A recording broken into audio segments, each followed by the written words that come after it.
Hi, and welcome to the Hadassah Collective Podcast. I'm your host, Claire Marrinan. The Hadassah Collective is a unique, wellness-centered community created in and inspired by India, the birthplace of holistic health disciplines. The Hadassah Collective Podcast brings together a carefully curated selection of my most trusted and inspiring innovators from every area of the health and wellness space. I invite my guests to freely share their gifts, their wisdom, their journeys, and their diverse points of view, discussing a vast range of topics including shutdown and self-isolation strategies, integrated diet and fitness, yogic science, modern mental health, and holistic lifestyle, all to inspire you with relatable tools to help you consciously customize, support, and expand your life. Today I have the pleasure of chatting with Jackie Viramontez.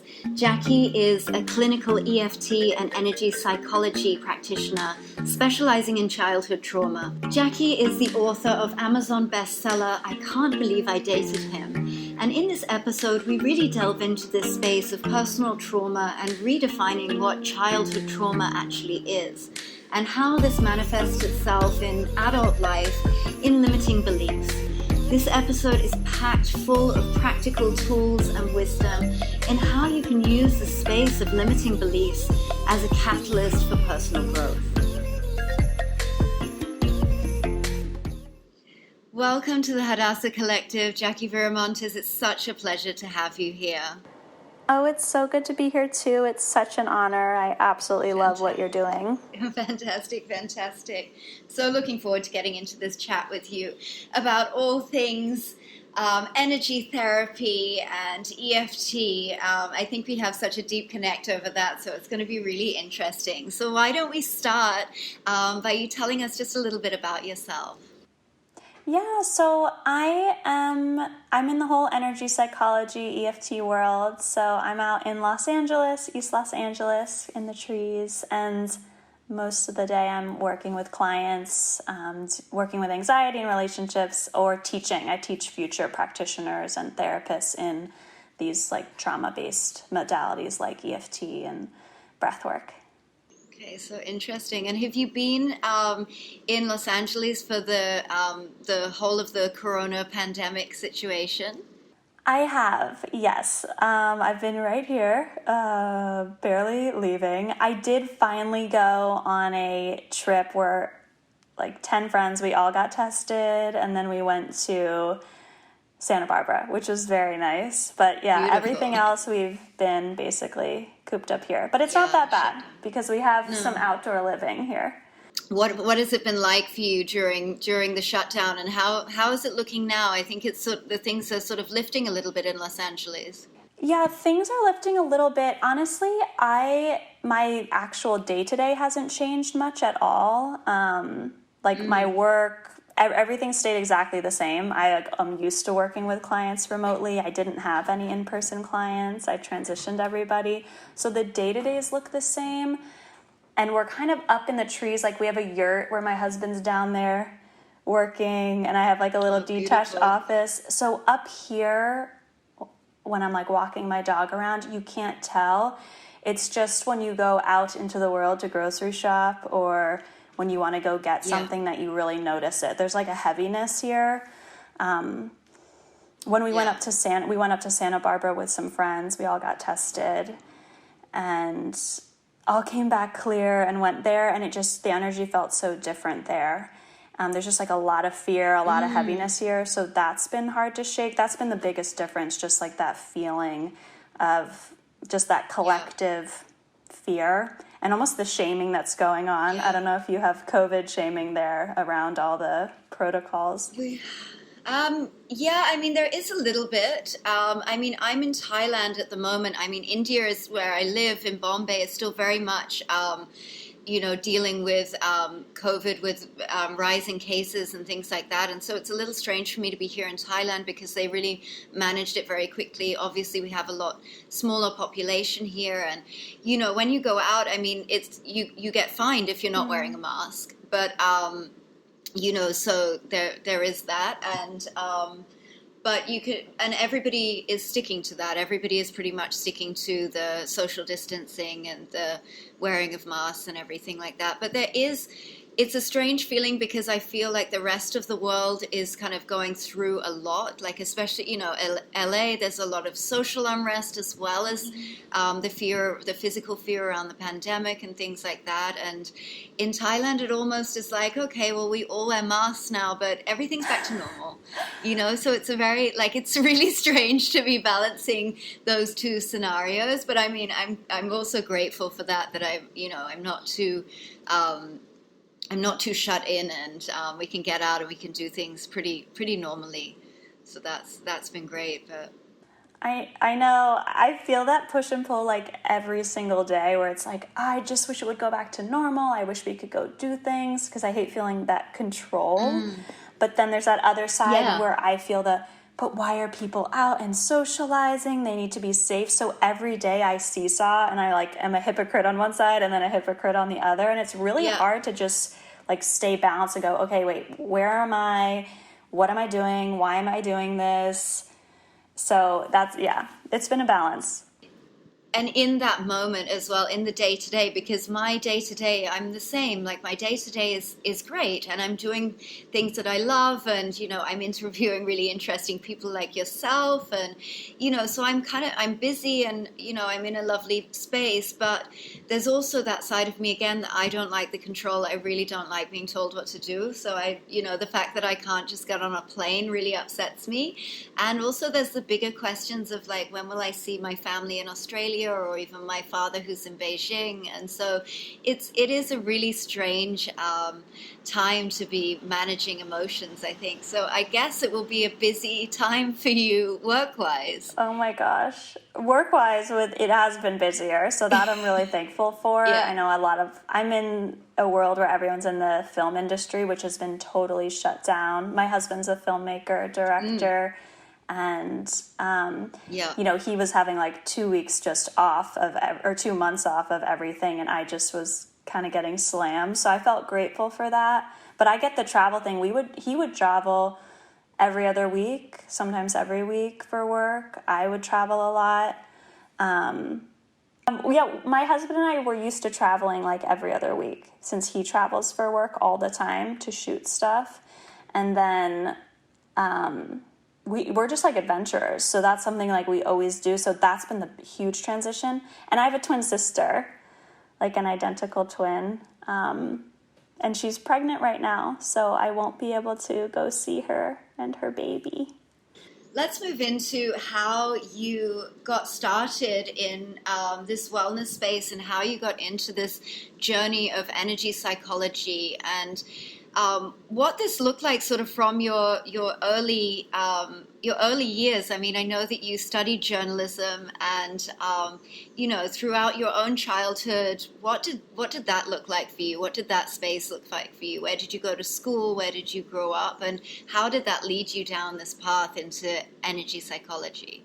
Yeah, so the whole healing journey starts really young. I don't know if you know, but my brother died when I was 5. So I felt like it was a mandatory entry into the healing world. I developed severe anxiety and PTSD symptoms. So I had clinical OCD from 5 until 15, when the symptoms finally left. And I say mandatory healing because my mom is someone who's a beautiful role model and mentor in my life, and she obviously did not want to put 2 little 5-year-olds. I have a twin sister, so there was 2 of us that both reacted to the trauma really differently, but she didn't want to put us on medication. I don't even know if you can put a 5-year-old on antidepressants or anti-anxiety. So she left her job. She was a producer. She would produce commercials. She'll wear high heels, go travel and work. But she totally left her job and just dove into holistic healing to try to help us. So that was a huge catastrophic shift in our life that put my whole family on a holistic healing journey. So I would say it was laced into my life at a very young age. So Reiki, meditation, and yoga were the things that my family got into first as a way to heal the grief. And then to just heal the symptoms, because it was a traumatic death. It was not a planned or it wasn't expected at all. I can go into it if you need me to. No, I mean it's entirely up to you. It's obviously a big part of your story. I don't think that something like that happens in someone's life, and you're not changed by it. And that's what an incredible woman your mother is, because in her own space, she would have been dealing with so much grief, so much grief, so much guilt, so much everything. And for her to be able to, mother you in that way and be really conscious of your healing as well as her own and your family's healing, like, I think that's so incredible. That shows such an amazing strength in character. Oh, that makes me want to cry when you say it that way. I have to tell her. I tell her all the time that I wouldn't be here if she wasn't my mom. And I think it's true. I just would have been a mess. I mean, he was hit by a car in front of our house, and I have an identical twin sister. So we were 5, he was 7. And just when you say the guilt, she had so much guilt. Because as a mom, it's like you think it's your job to keep your kids alive, right? Which sounds so simple, but I can't imagine the guilt that she had. And even my dad, I give a lot of credit because he wasn't there. So he never ever shamed her. He never asked for the details. He wasn't trying to place blame on anyone. So they're not together anymore, but they're really close, and they have this mutual respect for each other.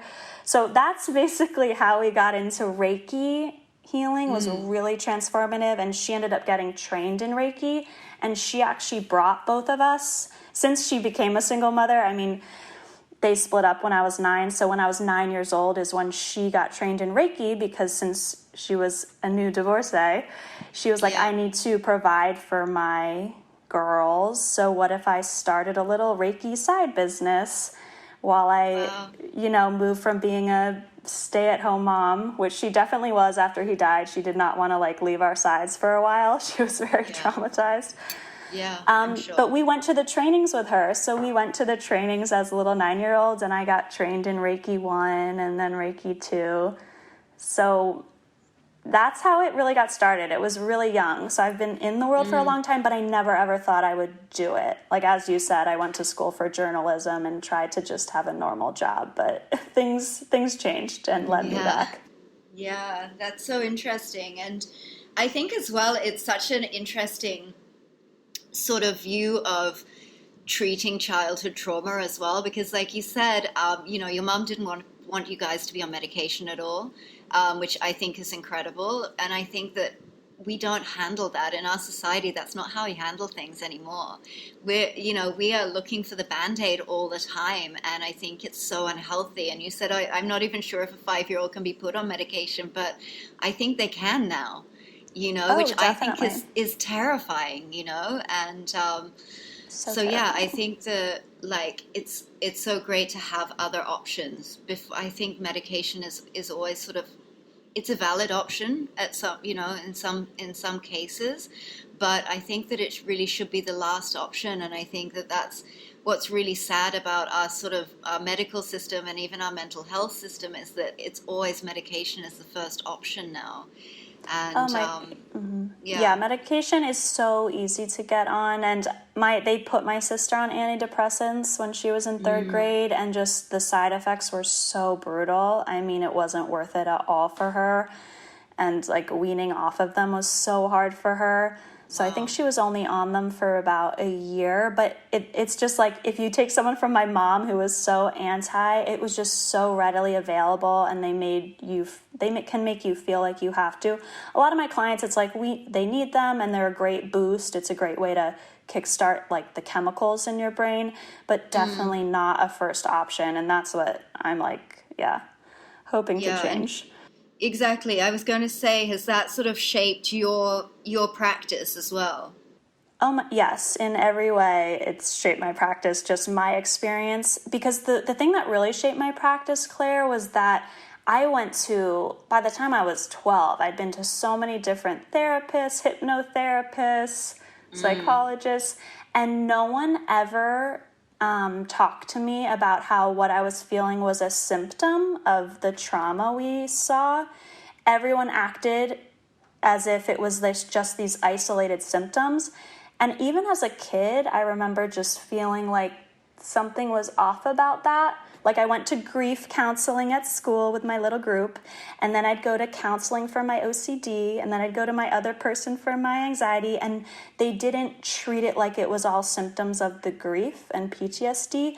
So now when I work with people and anyone who knows about the brain and how it works and triggers, it's like everything's a symptom. Every fear, every feeling made sense at one point. Being controlling made sense if you don't want that to happen to your sibling, but it doesn't make sense when I'm with my husband, you know? So it's like everything's a symptom that made sense. We can honor it and then heal the original wound. But that like really fires me up, because so many people don't treat it like it's just this life sentence, not a symptom. Yeah, that's really interesting. That's really interesting, because a lot of, what you're saying is that no one was really treating you holistically. They weren't looking at it as a whole. And, exactly. I think that we see that a lot as well, even today. And also I love that you say that it's like a life sentence, and it's almost like people believe that things are part of their personality, you know, and that it's just something that they need to live with. And so I think that that's really interesting that you have observed the fact that everything is actually healable, but we need to sort of look at the root of that issue rather than just looking at that symptom. I love how you say things. I'm like, it's so clear, but I so think that everything's healable because everything made sense at one time. Like, even the worst, like most shameful thing a client will bring, it's just the beauty is this is not a bad thing. It helped you survive some of the bad things and rock bottoms, as we call it. But it helped you survive that, and now it's just out of context. It's just outdated. Yeah. It's running old programming. Like, I do Kundalini yoga, and there's one quote that always makes me laugh, is when, like, Yogi Bhajan had said, you know, people were really worried about AI and everything like that in the 70s. And he was like, you guys don't even need to worry about AI. You're already running on like this dysfunctional programming. You're already a robotic disaster. Just your subconscious mind is a robotic disaster. And I totally relate to that, because I see these sort of things and I recognize it in my own life, these things that I've sort of attached myself to, these decisions that I made really early on in life, that this is how life is, and you know, I'm not going to let that happen. And it shaped the way that I behave and I react to the world. And it's totally not valid in an adult context. And one of the things I wanted to talk to you about as well, because you are a childhood trauma specialist, and you've also had, obviously, this is a hugely traumatic experience in your childhood. And society would regard that also as a traumatic experience. But I sort of feel that in some contexts, we need to redefine trauma, because I think that a lot of times when people think of trauma, they do think of these big experiences, you know, a death of a family member or something, experiencing violence in the home or things like this. But a lot of the research that I have, you know, a lot of the books that I've read is that the way that the child's brain works is that things that we don't necessarily consider as huge traumatic experience can actually be traumatic as a child. And even personally in my own life, like, I have never had anything that society would really deem as massively traumatic. You know, thank goodness I've never experienced that. But there is I don't think anyone escapes this life without, you know, picking up trauma along the way, you know, and what is your view on that? Because I think we put a whole lot of shame around that as well. Like I always did. I always thought, you know, I almost have no right to feel this way, because, you know, I've never had anything that justifies, you know, that justifies that, and then you add Oh my guilt on top gosh. of that. Yeah. I should be grateful. I should be grateful. I should be grateful. So you're I hate heaping that I guilt should be on top. grateful. I hate that I should be know. grateful. I so resonate with what you're saying. It's like I think it's the biggest block to healing is like, well, I shouldn't have any issues. Oh, I had a great warm childhood. I shouldn't have any issues. It couldn't be more false. Actually, I don't know if you've read this, but there's, I'll try to remember all of them. There's 4 characteristics of trauma, and only one of them is when we feel physically in danger. The other one is when we, and these are from, neuroscientists who study when the body turns into a fight or flight response. So one is the expected, when we feel in danger. The second one is when we feel like we're not accepted or embraced for who we are, which is huge and happens all the time. So anytime we get criticized, or even if a parent, a lot of the people I work with, they had parents who were a little extra controlling, or who would do their projects for them. No one would say that was traumatic, but it's teaching you that you're not enough, or that you can't do it on your own. So that's that second one, is when we don't feel accepted for who we are. Yeah, and I think... Oh, sorry. Yeah, no, I'm like trying to remember the other ones. One is when we just feel like something is over our capacity to cope. So say your parents are fighting, and maybe they're a lovely couple, but parents fight, and you're 2 years old. Them yelling at all overwhelms your senses, and that registers in the body as trauma. So when you're hypervigilant as an adult, you're like, nothing bad, quote unquote, happened to me, but it did. Your senses were overwhelmed with the capacity to cope, and you developed a fight or flight response where maybe you felt small and unsafe. So I'm blanking on the fourth one, but it's so not that cultural myth that it has to be some horrific thing. We get like the fear-based programs from like every micro little life event.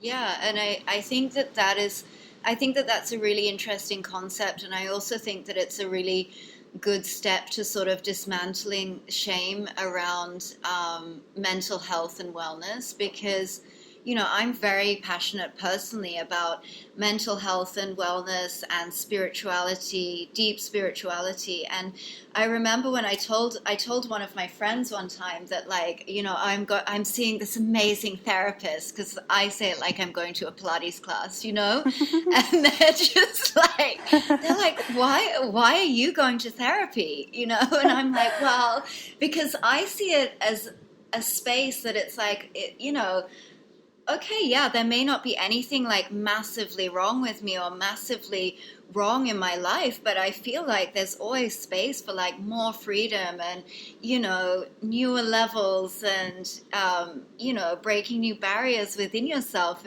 if you put it that way. And I think I'm really interested in that journey, and I love it. And I think that this sort of stigma around therapy of like, oh, you must have something wrong with you if you're going to therapy, that's not been my experience at all. And like, I think I think everybody needs therapy, quite frankly. But I also think that there's a space as well that we really don't treat our emotional and mental and spiritual health in the same way that we treat our physical health. And we have a lot of shame around addressing our mental and emotional health. And I always use this analogy that there is, if you were shot, it doesn't matter who you are. Like, if you get shot, you need to go and attend to those bullets in your, in your body, and you need to go and get that healed. It doesn't matter if you're sitting in a penthouse or if you're sitting on the side of the road. You still need to get that healed. Whereas I think we don't treat our emotional health like that. And I know that for myself, even I used to think, well, I should be grateful, again, that I should be grateful, and, other people are so much worse off than me, but it's, have much bigger problems than me. But I think it is our own personal responsibility to take care of our mental, emotional, and spiritual health, and, be the best version we are. Yeah. It's just like that. It's like, oh, if you get shot in a penthouse versus you get shot in a little shack, it's like, are you supposed to feel grateful? It's so ridiculous. I mean, be like, well, I'm in a penthouse. It's okay. I'll be fine. This shouldn't hurt me. Yeah. You know. Or like, I have the resources to get these bullets out, so I shouldn't complain. It's such BS. Yeah. And, you know, I grew up having to lie about my mom's Reiki table in the basement, and I'd have to say it was a massage table. But it's just like what you're saying. Why is it okay for your muscles to be tight? You have to get a massage, but it's not okay for you to get that energetic massage when you're feeling really depressed or grieving, or when you just want to attend to your energy system. I think that's the biggest shift we're going to have is... Yeah, I think the biggest shift we're going to have is people will start to just become educated and realize the energy system, our nervous system, is just a real system in the body, like your digestive, reproductive, and they're going to start treating it like that. It just gets over that barrier of it being so spiritualized and people being turned off by it. I think people are so scared of what they don't see, but I mean, people did the same thing with our nervous system and reproductive system. They made it seem all over spiritualized when it's a real system of the body that we have to attend to, or else you're going to have problems, big problems. Yeah, and you're just not functioning at your best, your highest potential, I suppose. So you're just not functioning properly until you remove the bullets. Until you remove the bullets. When I first met my husband, and he is amazing and now so open and so supportive, but I remember making my first course on chakras and the limiting beliefs that are associated with those, and I showed him, and his first reaction, I could have died. He said, "I'm just so glad I don't need anything like that." And it was so crushing, but it was that same kind of thing of, oh, well, I don't struggle with any limiting beliefs. And it's like, really? Or are you just not really listening to what's going on in there? And now he's like the first person to laugh and feel embarrassed that he said that. But it's just people don't learn. And I used to feel so triggered by that. But now it's just like, if you don't learn about it, it's going to seem foreign. So I just think the more we can educate people and make it normalized, the better. Yeah, absolutely. And I think that you're doing an incredible job of that. I love what you're doing with Etched Daily. I look forward to those emails, and I think that you're doing an amazing job of really making it relatable to people, of keeping that scientific aspect there, and keeping it relatable to people's everyday lives, because I think so often as well is that things seem way out there in terms of neuroscience, and things seem way out there in terms of spirituality. And it's really about bringing those practices and going, okay, how can this help me in the day to day? How can this make my relationships better? How can this make my work life better? And I think that you do a great job of that.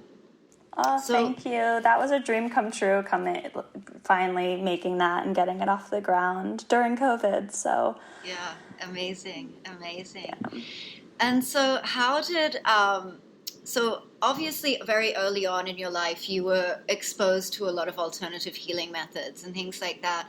And how has this shaped you in how you deal with things later on in life? Like, have you faced any other kind of rock bottom moments along the way, and how did you apply these tools to navigate that? Yeah, and what's funny that you were talking about the traumas that we don't think of them. I would say my rock bottoms are when nothing actually traumatic was going on. I mean, a lot of people, their parents getting divorced is really big, but that didn't feel like it really affected me in a big way. And my biggest rock bottoms was in relationships. And then my first year out in California, like with relationships, it was just a rock bottom, because I think any rock bottom I was facing, it was when I was settling. So there's a lot of people I work with too, but I kept being with people who I absolutely loved. We would have a healthy seeming relationship. I don't regret being in the relationship, but then they would cheat. It was like this pattern of being with people who were unfaithful, untrustworthy. And that wasn't traumatic, getting cheated on. It was when I would go back to them. So I would forgive them and go back to them and kind of go into that settling place of I'm not worth more than this. And that would be my rock bottom, is the moment I took them back almost. Wow. How interesting. Because it just really breaks your own trust in yourself, which I think is the most traumatic thing you can do to yourself. So that's definitely a rock bottom. It happened a few times repetitively, and I think each time I went back and said yes, it just really imprinted, oh, you don't think you're worth more than this. And if now that I can be honest with myself, I was unfaithful, not in action, but in my mind, which I think is just as important. I was always keeping that door open and not being faithful because it was that self-worth block of I need to keep the doors open so that if they hurt me, I won't let myself feel hurt, which came from a deep sense of inadequacy. So those were big and really rocked me. Really, really rocked me. Yeah, and how did you overcome that? How did you move through that? Man, I moved out to California after graduating from journalism school. And it was a really interesting series of events, Claire, but I grew up with like a group of people where it was very sexual, right? So a lot of your worth came from your sexual power is the only way I can put it. I mean, if you were able to, that's the best way to say it.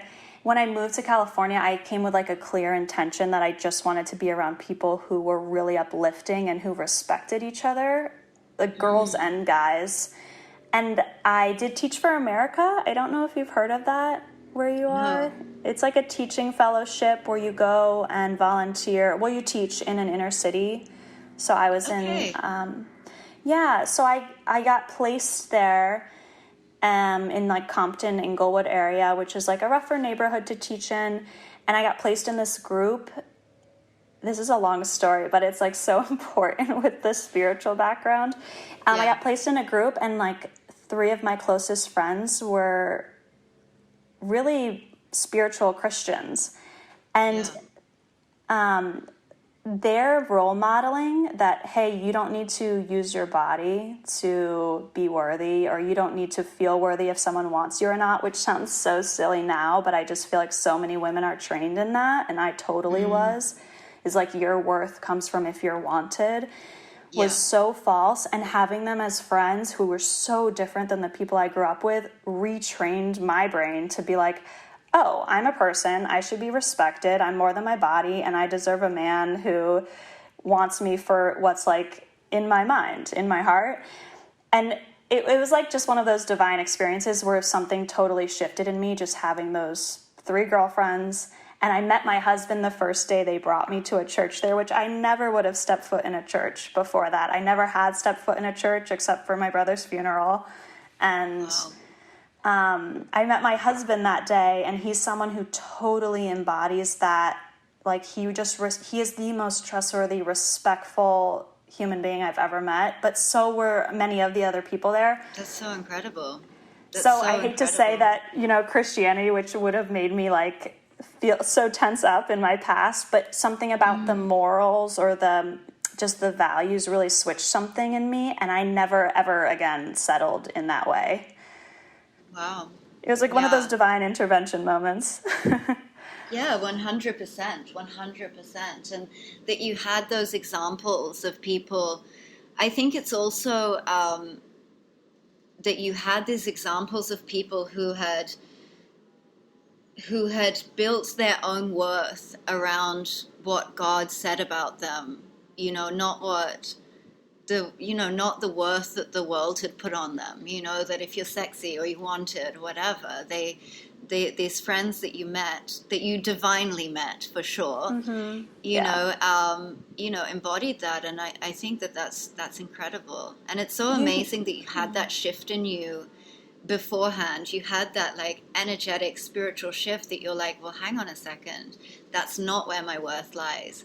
And then so quickly, then you met your husband. So it's really interesting that like when your worth lined up, then you lined up with his worth. Oh, exactly. And like, I do not want to make it seem like it wasn't really difficult to not keep engaging in those habits, because it totally was. But it's like what you said, you just need examples sometimes. And instead of it being this example of, oh, some closed off, cold female, it's like there's these powerful, sexy, beautiful girls who were like, no, I am more than this, and you will respect me for it, and I won't allow you to talk to me or treat me that way. It's like you just need examples, and I don't know why I didn't have them till then, but so thankful I did. But yeah, definitely had a lot of tests where I had to really put it into practice. Definitely failed some tests, but it was like all of a sudden it felt like I was then, disrespecting myself. It wasn't, it just felt totally different. So it was a very quick transition. It was wild.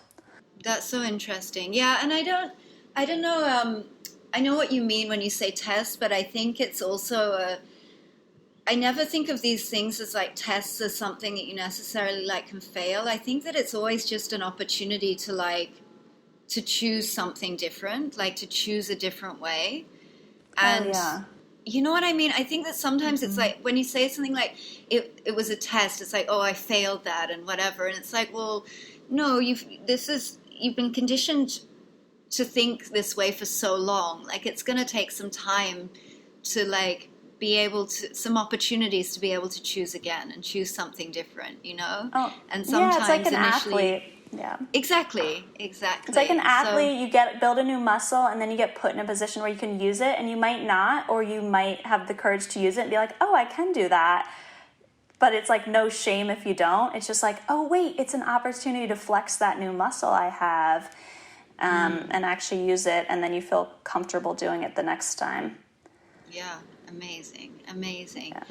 And what would you say to someone who is listening right now? Because the questions that when I put out for Q&A on on my Instagram, the questions that came back were all related to your book and all were relationship questions. So I thought that was really interesting.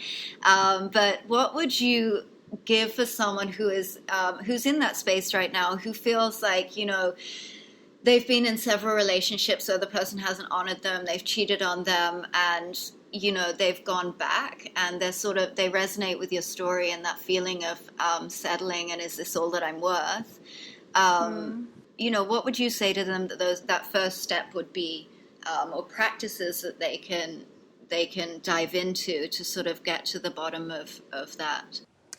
I love that question. My first thought, and I almost tuned in with the person asking, is like I first identify what fears are under the surface, because think about maybe it's staying with someone who you know is not right for you, but underneath the surface there might be the fear that if you leave them you won't find better, or if you leave them you'll have the shame of, oh, I don't deserve better. So identify what fears are there. What I was hearing is that you should be grateful. So I just notice if that voice is there too, of I should be grateful for what I have. There's nothing better. And I was really picking up that might come from modeling. So one, identify the fears that are there, and then notice if it comes from something that happened in the past. So maybe you left someone and then you were alone for a few years and you didn't like that. It would be really important to just deal with and face and heal that and the feelings that came up in that time of being alone and single. But also look at if it didn't come from something that happened, that's proof that I don't deserve or proof that it's not better. Notice if it was modeled, because a lot of how we expect to just stay with someone is what we saw our own mom doing or what we saw our caregivers doing. So just notice, was someone in your life that you respected staying with someone and going, oh, well, maybe they'll get better, or, oh, I should just be grateful because he's nice sometimes. So just notice where it's modeled. And then go back and do some reparenting. I love reparenting work. It's like if you were going to go back and talk to that little girl or that teenager who was picking up, what advice would you give her? And just reparent. And it's going to change how you feel now. That would be my tip. Wow, that's fantastic. And so tell us, you are an EFT specialist, clinical specialist, and practitioner. And tell us a little bit about where EFT comes into this process and a little bit about what EFT is. Yeah, if someone doesn't know what EFT is, it stands for Emotional Freedom Technique. It's a really simple stress reduction technique that uses acupressure points on the face and torso. So it's the most effective modality I've used when working through beliefs or emotions, because what you're doing as you tap them is you're turning off your fight or flight. So shame, insecurity, fear, jealousy, those are all just a label we give to fear. So when you're tapping, you're turning down the volume on those emotions. So when working through this scenario, of I'm afraid of leaving, you just kind of tune into that fear. You can even vocalize the worst case scenario and tap. And what's going to happen is the fear around that possibility or that worst case scenario is going to feel a lot less threatening, because you're going to drop out of fight or flight and come back into your rational mind. So if I need to explain more of that, I'll totally go into it, but it's my favorite tool. I think it's that's so simple. Great. I actually find EFT really interesting, because when my cousin actually told me about it several years ago in Australia, and I kind of was like, oh, please,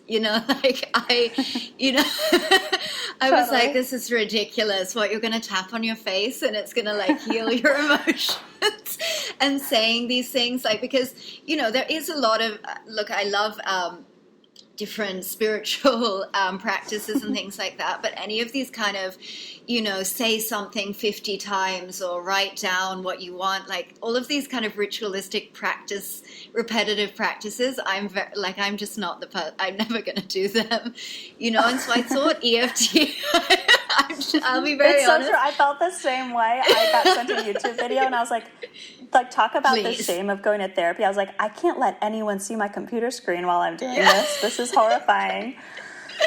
Exactly. And I was like, but anyway, it came onto my radar basically just several times, and through books that I read or different things I'd seen on Instagram, and I was like, okay, and I'm such a geek, then I have to really investigate it. And when I read about it and I read about the science behind it, and I was like, well, if it can really be used with people with severe PTSD and it can release their trauma, then maybe it can help with some of my slight irritations, day-to-day irritations that I have in normal life. And what I think is very interesting about it is it's such a great circuit breaker, when you're feeling triggered by something or you're upset about something. It's instead of, I don't know about you, but I can definitely if something is bothering me, it's hard for me to let it go in my mind, and it'll still bother me until it's actually physically resolved. Whereas EFT, I think, is just a really great circuit breaker to break that chain, and as you say, move out of your fight or flight response mode and move into that more of a rational space, and just to bring you some peace, Oh, definitely. That's what I was so embarrassed to watch them. I'm like, I can't at all. I know. But it works so well. I was anxious about a public speaking event. I had to go teach to the master's class I was in while I was teaching, and I did it then, and I felt so much better in 5 minutes. I'm like, I don't care if it looks weird. I'm going to do this. Yeah. But that's why I'm trying to make ones that are, you've probably seen on Etched, stop motions, where they're a little bit less embarrassing, where you wouldn't feel ashamed to be seen doing it. I know. But it's so good with the limiting beliefs, because we just have these mental highways that we go down, and it's we got to pattern interrupt. That's the funny part of it, is people feel funny doing it. A lot of my clients laugh the first time they do it. I'm like, that's good that you're laughing, because it's breaking that pattern. It's like a built-in pattern interrupter when you're having these feelings. Yeah, well, I mean, I actually also had, it's very interesting as well, because what also made me really really realize, it's always made me feel if I'm really pissed off about something, then I'll kind of just go, okay, I need to get out of this space, and I'll just do it. But I never took it so seriously. But I actually was suffering for some physical pain, and a really good friend of mine, she's an emotional empowerment coach, and she's amazing. Her name is Lamia Asawala, and I was on the phone with her, and I had this really bad neck injury, and she was like, look, we're going to just do some tapping just in case it's some like trapped emotions or whatever. And it really helped release some of this tension in my neck, and I was just like, wow, this That's really amazing. is really powerful. I used to get migraines like every other week, and now I don't. So there was definitely a psychological component. And yeah, it's supposed to reduce it by 80%. Most of my clients are too young to have enough of my own case studies on pain, but it's supposed to reduce it a ton. That's incredible. That's really incredible. And I think it's an interesting practice. And yeah, I also thought it was crazy, and that's actually why I put out I put a tapping thing for one of the releasing shadow aspects or integrating shadow aspects, because I was like, do I do this? People are going to think I'm crazy. But then I was like, no, I'm going to share this because this technique actually really works. And so, I love that you're on board about that. And can you explain some of the neuroscience behind like limiting beliefs, and how you're repatterning the brain in a way, creating new neural pathways with EFT, how that works? Okay. Totally. So when you have a belief, like when you have a first thought, think of it as just a seed. It's a neuropeptide. And then when you think that thought again, so say you are in a relationship and someone says, ugh, like I'm leaving you. You have this thought of, oh, am I unworthy? One little neuropeptide, a seed's planted. Then you're single for a few months. It's like every time you go on that date or you swipe right or swipe left and they don't match, that seed turns into a neural pathway. So we have the thought again, oh, maybe I'm unworthy. So it turns into a little trail in your brain. And then every single time you think that thought or you have an experience that reinforces that belief, I'm unworthy. Oh, look, he chose my friend over me, I'm unworthy. It turns into a neuro highway, basically. So if you think, everyone can probably write down some of their core beliefs that drive some of their triggers or some of their blocks. Think of those like highways. It takes 60 days to turn a neuropeptide into a highway. So that's not that long, but it takes 60 days so it's going to take 60 days of consistent, repetitive practicing an opposite or antidote belief in order to pave that over.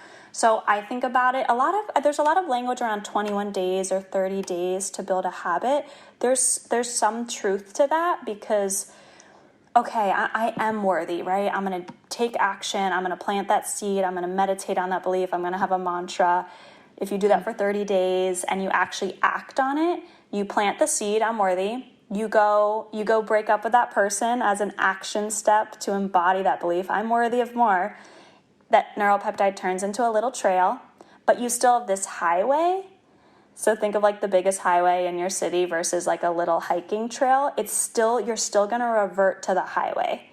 So what you need to do is just acknowledge and de-shame the fact that you are going to still have the thought oh, I'm unworthy, but you just need to go, okay, that's a highway. Don't need to beat myself up about having that thought. I'm just going to keep acting as if I am worthy. Because every time you do that, you're going to walk down that little hiking trail again, and it's going to get wider and wider and wider and wider. And after 30 days, the two roads will be there, but you need another 30 days to make sure the new one is bigger than the old one. Does that make sense? Yeah. Okay, so it actually takes really 60 days of consistent practice. And I just like to tell people it's okay if you have negative thoughts. Negative thoughts can't hurt you unless you act on them. So you might have the thought, oh, I'm going to fail. Oh, this isn't going to work. But you act as if you're going to step out and be courageous anyway. You're going to act despite your feelings. You're going to rebel against your feelings or that limiting belief, and you're going to walk down that mental trail again, and you'll build a new highway. And after that 60-day mark, that's when you really have made a new habit of, I am worthy and I trust myself to act on that. Wow. Yeah, that's fantastic. That's really interesting to understand the science behind that as well. And yeah, and so I hope that some people can put these things into practice, and some of these steps, and put those things into practice to really help them sort of move past some of those blocks, those limiting beliefs. Mm-hmm. And so in your life, who do you think has been your biggest influence, or who you can name a couple of them if you like, either in your real life or celebrities or people you've looked up to, who have influenced you in a really positive way? So definitely my mother. You're probably expecting that answer, but I would not be doing what I'm doing or be the person I am without her, for obvious reasons. Another big influence is my boss. I work for Dawson Church. He's big in the EFT world. He started one of the first certification companies, and he influences me most because he's just trusted me so much, and has allowed me to teach, and I now train for them. But I was so young, so new to it, and he kind of like took me under his wing as my mentor almost, which was just so empowering as I was switching into a new career from the journalism and teaching. So he's given me so much ownership over the classes and getting to teach. So that's been transformative to get to teach future students. So he's definitely a mentor of mine. He's really selfless. Like, he could be retired right now, but he's choosing to run a very chaotic certification with a ton of different personalities in there. So that's been amazing. And I mean, so many healers. Like, I don't know if you know Lacey Phillips of To Be Magnetic. Yeah, she's amazing. Amazing. Love her. She's another person that I think really breaks it down really well. Like this, she takes it very much into the practical space as well. I love her meditations. Oh, and she goes so deep, doesn't apologize. And she also doesn't have, she's not a clinical psychologist, which I think was, talk about shadowy shame. I just being from the East Coast, New England, I felt like I had to have that degree. So I think just being able to own, like, I have tons of skills, and we don't need that clinical sort of psychology degree in order to impact people. So she was a huge influence to me to kind of step up my game. And so there's countless people. I mean, every book I've read, every author has been like a mentor. They've all influenced me. I love shadow work. So Carolyn Mace, do you read her stuff? Shadow work is like my favorite thing to do. I think it's the most important thing to do. So being able to de-shame our darkest is the most healing thing that we can do. So she's definitely been an influence. Yeah, I really enjoy Debbie Ford as well. I really like her. You know what? I think I'm thinking of her. I'm thinking of that book, Dark Side of the Light Chasers. Light Chasers, yes. I love this book. And I also think it's a really powerful practice to just bring, to just integrate those aspects of yourself, and to, I mean, I think I did in another video that maybe you saw, like when you talk about something like being selfish or whatever, it's that we become so out of balance with some of these aspects. Even as a society, we've labeled certain things like just really bad. And I think it's so powerful to be able to bring those things back into alignment and back into balance. And I really see shadow work also as a very powerful practice. 100%. I know there was a question about what do I do when I feel like I'm not enough without a partner, and I immediately thought of shadow work. There's so many negative connotations attached to being signal, whether it's not as fun, weak, not as worthy, unwanted, lonely, like the shadowesty part of lonely. It's like, what about all the beautiful, joyous, single people? So I'm like that. Anyone who's kind of struggling with that, it's such a cultural narrative, deal with that shadow, like face that darkest loneliness, unwanted part of you until you bring it into that light space. It's going to be so powerful just to redeem that empowered singleness. So throughout this lockdown situation, we sort of seem to be moving out of it now in some capacity. And I hope by the time that we air this podcast episode that we'll really be further along the way to opening up and to overcoming this. But one of the things that I really see after this lockdown and as we begin to open up, I think that we are sort of almost on the verge of another mental health crisis, of a mental health crisis, actually, because I think it's going to be very, very overwhelming for people when we eventually do start, being around a lot of people again after we've really detoxed from that energy over the last several months of being really at home alone just with a few people. So how do you see this playing out, and what can you recommend for people to be able to sort of to be able to cope with that? Yeah, I think about this all the time. I think one of the biggest things that I've already seen be hard when people start to socialize is that group shaming. So one, make a commitment not to do that. Like, you're going to have your way of going out into the world, but don't project that or expect that from other people. It's like, there's no right way to do this. We're all so new to this. We're all kind of in a state of fight or flight in our own way. So just giving people grace and owning your choices, however you choose to become social. And then if your friends or family or strangers are doing their socializing differently, that's okay. I think that's going to be the biggest learning experience. And I think it'll really help people grow. Yeah. I mean, there's so many things we're going to have to face. I don't even know how to, but I think one of them is really having emotional boundaries. So I'm sure tons of people listening to your podcast are empaths, or at least empathic in some way, and they feel the feelings of others. Like, they're going to feel the fear, they're going to feel the judgment, they're going to feel all that worry. So really having your own feet and groundedness in your own body is going to be huge. So any practices you can do, from like breath work to meditation to just visualizing your own sphere and really learning, okay, what's mine and what's theirs. That's something I've had to do every day. I think because I just I feel the weight of this city so much heavier. But it's what is mine and what is theirs? And then really just letting go of any responsibility to take care of other people's feelings. I think that's what we're really moving into. I am responsible for my emotional health, and I am going to give grace to other people, but I will not be responsible because it'll just be too much, especially for my sweet empaths. Yeah, 100%, 100%. I can see that even already in lockdown.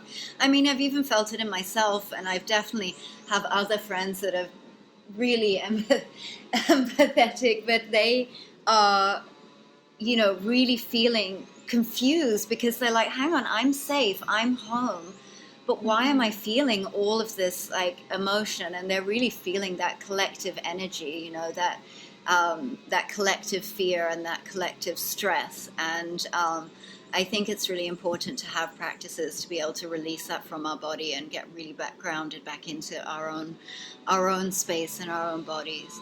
And then you're also in a space that you can actually serve people as well. You can be there for people in a different way when you have that awareness and be able to separate what is my emotions and what is theirs. I think that's really powerful. Yeah, so many caring, heart people are going, well, how do I be caring if I'm not feeling it? How can I be caring if I'm disconnected? And we have to shift out of that and go, just like what you said, it's the most caring thing to kind of put your face mask on first and then be there for other people as a whole strong person. Yeah. And what have you been diving into during this lockdown? What books and resources, podcasts, Instagram lives, group meditations? Are there any things that you've been really diving into and getting into? Honestly, I've been reading a ton of fiction for the first time in my life, but a lot of fiction books. But I'm so into the podcast world. I don't know. There's Dr. Motley. He's an amazing acupuncturist out of Nashville, and he gives so many tips that are so empowered, not fear-mongering at all, about immunity. So we'll have to post that. But Dr. Motley is amazing. I tap all the time. I mean, I started doing sharing weekly meditations and weekly tapping just because I was doing them. So I'm definitely doing that. We do like a membership where we share that, but there's the Tapping Solution app. It's a lot of their tapping resources are completely free, or I think you can pay a small fee for the app, and you can search their database for any feeling you're feeling. And they have tons for what's going on politically. They have tons of specific tapping scripts for COVID. So you can get tapping scripts that are a little less strange because it's all little stop motion videos. Wow, so definitely getting into that. And I have my meditations that I do, my meditation courses that I do. Yeah, please tell us more about the services that you offer, the services you offer with Etched Daily and also your one-on-one services. Oh, yeah. Well, there's so many free meditation apps like Insight Timer and Headspace, but we started a few months ago just on Patreon. So you can donate. It's like $5, $10, or $20. And depending on which one, we do a meditation and we try to pick themes. We post like a poll for the members. So we did empathic anxiety 1 month. So every meditation we sent out, every EFT was to release other people's stuff. This month it's all about freedom from limiting beliefs. So all the meditations, we did a chakra meditation on limiting beliefs. We do breath work on empowered beliefs and releasing beliefs about others. So that's on the Patreon. So we basically send a tool every week: a Monday meditation, Tuesday tapping, Wednesday mindfulness challenge, Thursday a yoga flow. That's sometimes energy based, and then Friday like a writing exercise. So that's been fun, and I do those because they're all thematic. Yeah. And then I make courses. That's what I'm moving into. So I love your shadow stuff, because we have like a EFT for breakthrough course, and that has a special lesson on shadows and beliefs. And yeah, I see clients. I'm taking a break from clients to edit my book for this month, but back in the fall I'll be seeing clients again. And tell us about your previous book, Amazon best-selling author, and your previous book, I Can't Believe I Dated Him, and you're currently writing a new book. Yeah, so I Can't Believe I Dated Him was fun. That was like 4 years ago now. It's so fast. But yeah, that was a #1 new release on Amazon, which was fun. But that goes through the 7 main emotions we feel when we're with someone or aiming to leave someone. So it has really practical tips for dealing with the different stages of a relationship end, from like shame, insecurity, misused empathy, like when we go, well, what if they change? So that's like a really practical step book of viewing relationships and all the triggers as opportunities to heal your relationship patterns and inevitably like your childhood. And then this book I'm excited about. It's more like my heart around anxiety and childhood trauma, and it goes more into my story. So it's been a lot harder to write, but it's Practice Makes Peace.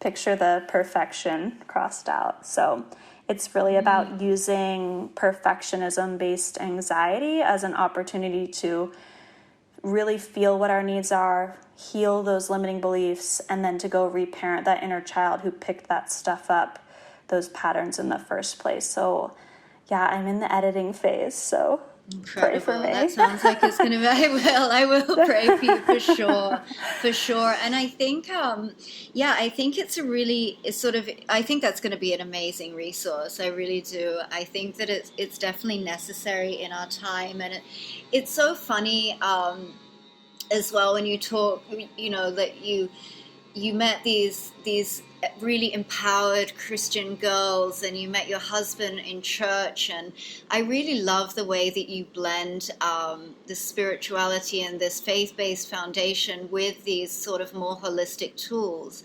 And because I personally think that they really blend well together, because there's so much indication in the Bible talking about the renewal of your mind and, taking thoughts captive that don't align with who you really are, and who God says you are. And so I think that crossover, that space between, faith-based practice and these sort of more modern neuroscience and scientific and psychological practices, I think they blend really well together, and I think you do such an interesting job about that, with that. And can you talk more on your experience of that and sort of what you feel about that?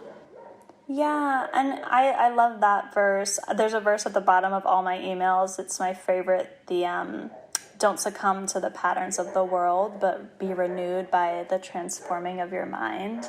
And I do feel, and this is any religious sect or spirituality believes, that we were wired to be an image of God. And I really believe that, like, we are not born broken or anything. We're wired to be able to create heaven on earth, and it starts in our mind to, like, see the light in ourselves, to see the light in other people. And the only thing holding us back from living that is kind of believing the circumstance in front of us, which can sometimes feel like a trauma or a block. And it's so hard when we haven't been modeled this, that even when there's a huge obstacle, we can still overcome, or we can still have hope. So that's like my secret mission when I work with people, is like, okay, how can we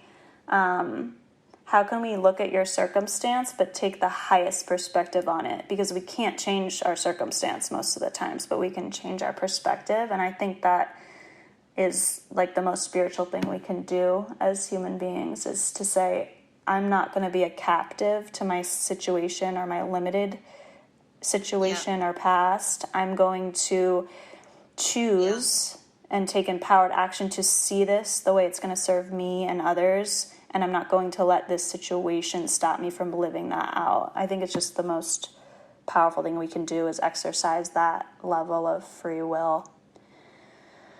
So, and I do think of like how I blended is, I think how I grew up.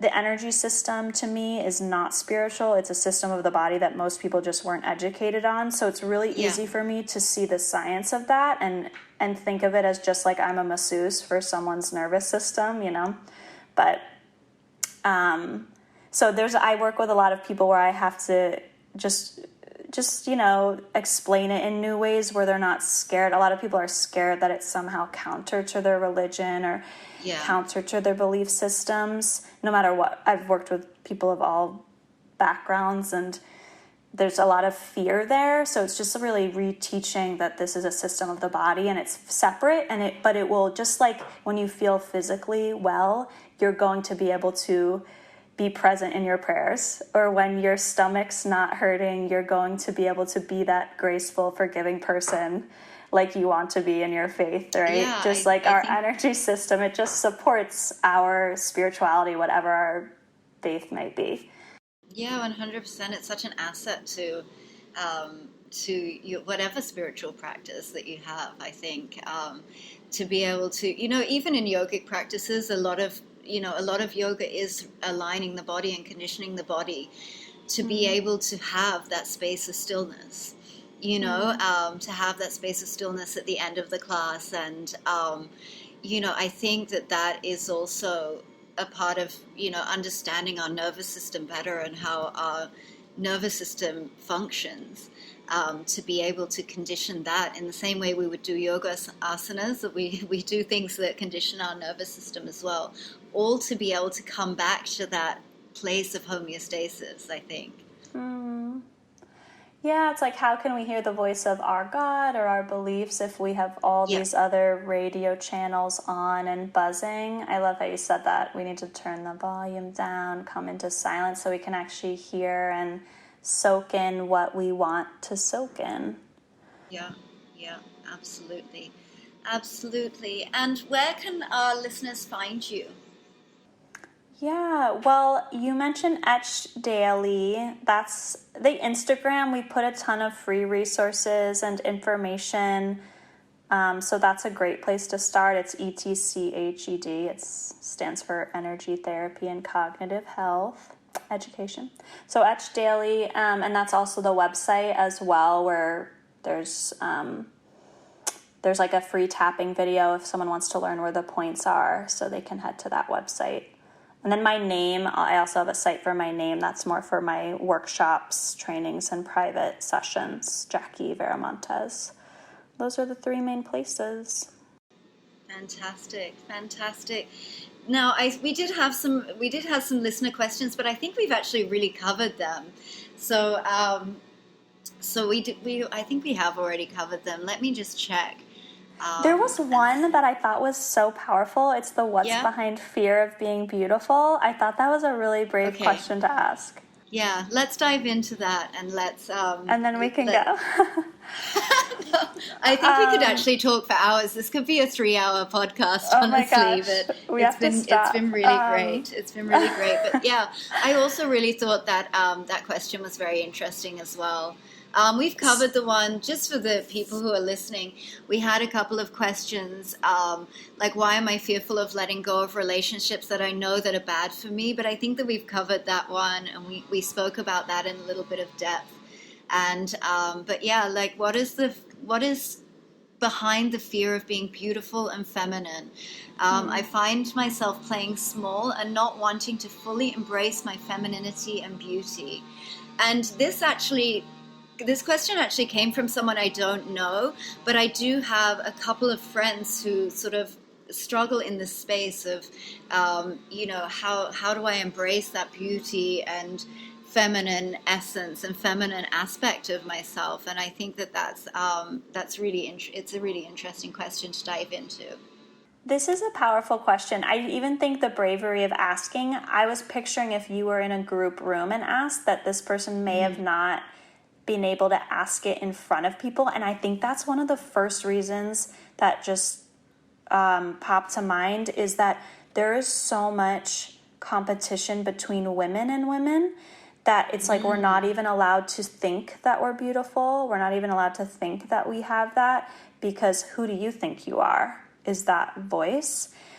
There's like so much, maybe this is worse in the States, I'm not sure, but it's almost like when there's a beautiful woman, our first instinct isn't, oh, lucky her. There's competition and comparison and inadequacy. So one thing is like to really look at if the fear is stemming from that losing that belonging. So if you really own your beauty, if you really step out, if you really like do yourself up the way you want to, are you going to feel that loss of belonging or connection to your girlfriends or to that tribe of women? Because I think we're just so trained to not want to have that kind of hate or comparison directed at us. I say that, speaking from experience, having an identical twin, there was so much female competition of, well, you just get attention because of this. And it can be really hurtful. So especially if you had that growing up. The second is, I think a lot of people probably have thought about this. There's also that negative attention from males. So yes, we want to be beautiful, but we've also learned through experience and watching the experience of our sisters, our sisterhood collective, that it's not that safe to stand out as beautiful and feminine. It's safer to hide. A lot of people who've experienced sexual trauma can put on layers, whether it's like physical weight or just like a facade where they don't let themselves show their body for like a really valuable reason. They want to feel safe. So that's like a bigger reason why as women we can play small and hide that femininity, because it's not safe. And it can, especially if it's in your family of origin, if there's just violation on a sexual level, it's going to epigenetically be a pattern in there that you're going to have to break. So those are the two things, I guess, that is like, it's not safe with men, and then it's not safe with women, no matter where you lean. Yeah. I think there also could be another layer to this, just that I only sort of became aware of when I moved to India. And because I had never sort of seen this patterning of, it is traditionally a very patriarchal society, and that we still do have infanticide there, and in India where people,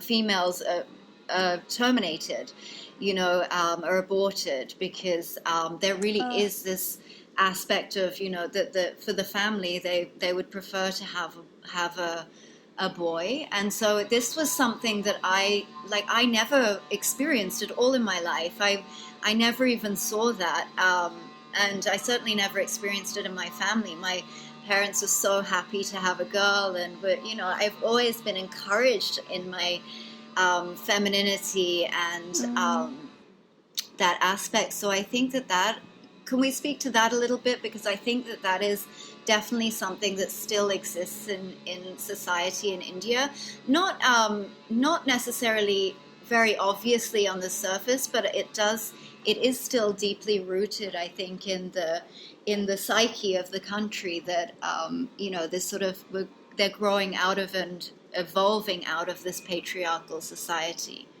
Oh, completely. That's so interesting, Claire. I'm thinking of just all the ways we're rewarded as little girls for having quote unquote masculine traits. Even I was athletic and just being praised, and all the attention from my dad being around how athletic and competitive I was, how strong I was, which women are competitive, strong, and athletic, but they're stereotypically masculine traits. So it's like this desire and this praise to be like a boy. I'm thinking of like all the adjectives I've been praised for: being tough, being strong, being athletic, assertive. And it's not like, oh, I'm also such a sensitive person, it's one of my greatest gifts, but I was never praised for that. So I'm thinking of just how subconsciously we get rewarded and praised for being like boys, a stereotypical boy. And that's part of that patriarchal conditioning that my dad wasn't meaning to do that. My teachers weren't meaning to do that, but it was happening. It exists in the West as well. I think it definitely still exists very in a very nuanced way, I think, in the West, and I guess it never had occurred to me until I moved to India, and I was like, oh wow, okay. And it was, I guess, highlighted a little bit more. But now that we talk about it, it also does really exist in the West. We're very rarely encouraged in these and praised as children for embodying these, this really feminine essence, except I think on a surface level, oh, pretty, you're so pretty, oh, you're so beautiful. Do you know what I mean? It's never those internal feminine qualities that are praised. You're right. You're so smart, you're so creative, you're so collaborative. It's like none of that. It's the external, which also could shut us down from not wanting that attention. I mean, it's so interesting. That's so interesting, your experience in India. I was there for a month only, and it's like such an impactful place. But I'm even thinking with the many places where girls, it's just assumed that they'll stop getting an education after 8th grade. We start to learn, like, okay, as a woman, where is my value come from? Is it from bearing children and helping around the house? Or so like the things we associate with femininity versus masculinity would really make me not want to step into that feminine role, because I think I probably would reject a lot of the things people would say was feminine. I'm like, I don't want that. I want to be associated with these things. So it's realizing that those are just illusions and constructs, and we don't have to buy into them. We can be whatever we damn well want to be as a woman. So I almost like want someone to make a T-chart of like feminine, masculine, and then just choose what it means to be feminine to you. Choose what it means to be beautiful and feminine to you. And get rid of just notice what all the negative connotations are. Also, I think that's a big thing, the negative connotations of femininity, like shallow, vain, slutty is a huge thing. Or it's like all these awful connotations just because women have been objectified for so long. I mean, especially in places where patriarchy is not under the surface, but over the surface, it's like there's been so much objectification that it's so hard for us to see the female body outside of being an object. So I think we just need to, it's such a big thing, but it always starts within of like, what is it to you? Yeah, and in India, it's a really interesting place to live, and because it's so diverse in so many ways, in so many ways that, for example, Australia is not, and so even in this sort of aspect of the way women are viewed and women are treated can be totally different from one end of the country to the next, or in rural society or metro society. It can be so different, and it's very interesting to just be an observer, an outsider, to observe how that plays out and how that influences people. But for the person asking this question that's feeling like they know that I'm getting from this question that they feel themselves playing small, and they want to fully embrace their femininity and beauty. So what do we think are the first steps towards doing it? I think you're going to say shadow, getting into some shadow work and owning some of those feminine aspects a little bit. But what would you say to this person, how they can just start stepping out into embracing that beauty and femininity? Because it really is our superpower. Honestly, it's our superpower. Totally shadow. I call it like embodying, when your dream becomes your worst nightmare. It's like picture fully embodying it just the way you want, exactly as you want, best case scenario, and notice if there's any repercussions or fears to it.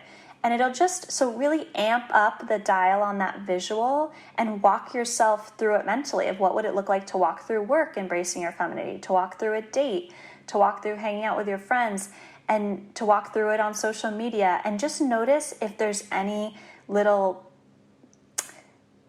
zings of repercussions or like, ooh, danger. And then make a list. And then what you can do is like work through those. You could tap on those. You could pray about those.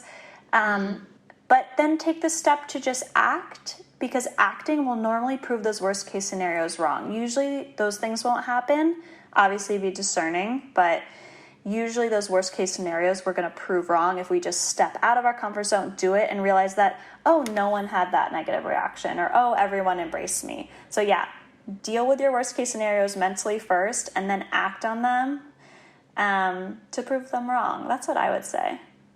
You probably have many tips for that.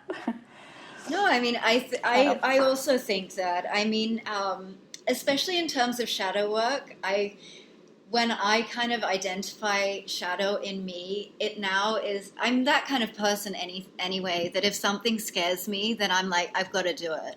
And I am in general that kind of person, but with shadow work, it's definitely something that I've committed to, because I really don't want those kind of things to hold me back, or I want to be my fullest version of self. I want to be the person that God created me to be. I want to be that image bearer, that most radiant projection of who I authentically am, and so when I kind of, and we will continuously for the rest of our lives, I think, recognize these different aspects of shadow. But I think if we really commit to that, owning it, and like you said, once you do take that step and step out and own it, those repercussions don't happen. And I always think that those action steps are really, really one of the most important spaces of that. Oh my gosh, and you said image bearer. I'm like, you can be an image bearer for people. And I think, look for image bearers. Like, go look for examples of women who you find doing this the way you want to. And it really helps. Like, we get those mirror neurons where we see it, we believe it, we can kind of have a role model in that sense. Yeah. Oh my gosh, yeah. I think that's so important as well. Is like who you surround yourself with is really important. And in this space where we're sort of in lockdown, we're at home, and we're really living through the space of social media, it's I think it's really important to look at who you're taking in, like who who are you letting into your world? And you can really curate that on social media, and I think that that's very important as well. And yeah, actually that's great advice for someone who's wanting to step into their femininity and beauty, is look for those people that already really embody those qualities, and you know, have a role model in that way. I think that's great advice. Love that. Such a good question. Thank you. Yeah, it was a great question. Thank you for asking that. Thank you for asking the other questions. We got some other great ones as well, but we've really covered them when we were discussing your book and techniques for relationships and moving out of unhealthy relationships and things like that. So yeah, thanks guys. I think I'm going to continue doing that for all of my guests, to just have some listener input on you know, what questions that you would like to ask. So please continue asking those questions. And Jackie, thank you so much for joining me. It's been such a pleasure chatting with you and having this conversation. I feel like we could go on forevermore, but you know, it's been really great, and it must be getting late there in LA, so I'll let you go. It's been so great. Yeah, it's so interesting. Thank you for joining me. It's been fantastic. Oh, thank you. It's been such an honor. I really loved it. I hope you enjoyed this episode and you got some things to take away from our amazing guests' insight. If you did enjoy this episode, please subscribe and also leave us a review. And for more information on the Hadassah Collective, you can visit our Instagram page at Hadassah Collective. I hope you'll join me again for our next episode at the same time next week. And until then, have a wonderful week.